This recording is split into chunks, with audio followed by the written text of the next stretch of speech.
Mr. President. Yes. Mr. President, did you have a message for the Prime Minister about the West Bank? And are you at all concerned that settler violence, Israeli settler violence, could be undermining the peace plan? Well, we have had a discussion, big discussion, for a long time on the West Bank.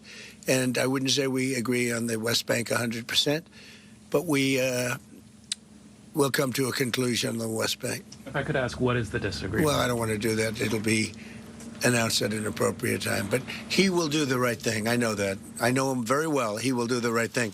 Yes? There is a growing fear of a confrontation between Israel and Turkey. How are you going to ease this tension given the fact that President Erdogan calls Mr. Netanyahu Hitler and compares Israel to the Nazis? Well, I know President Erdogan very well. And as you all know, he's a very good friend of mine. And I believe that, and I do respect him, and Bibi respects him, and they're not going to have a problem. They're not going to have a problem. I know him very well. And you've seen me do things with President Erdogan and Turkey that nobody else could have done.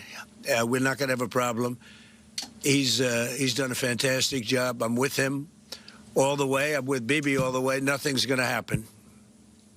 Yes. Mr. President, are you concerned that Israel is not moving quickly enough to phase 2 of the peace plan? Well, I'm not concerned about anything that Israel's doing. I'm concerned about what other people are doing or maybe aren't doing. But I'm not concerned. They've lived up to the plan. They're strong. They're solid. And sometimes they don't understand when somebody violates something that you want to give them a second chance. Well, we'll give them a couple of second chances. But no, Israel's lived up to the plan 100%. Don't forget, we made the plan possible by taking out Iran.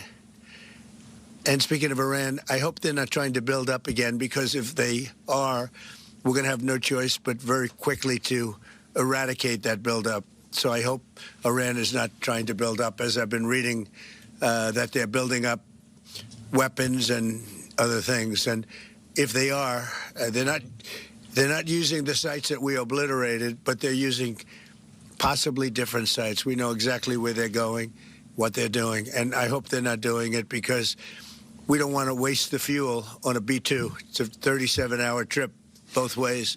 I don't want to waste a lot of fuel. Okay?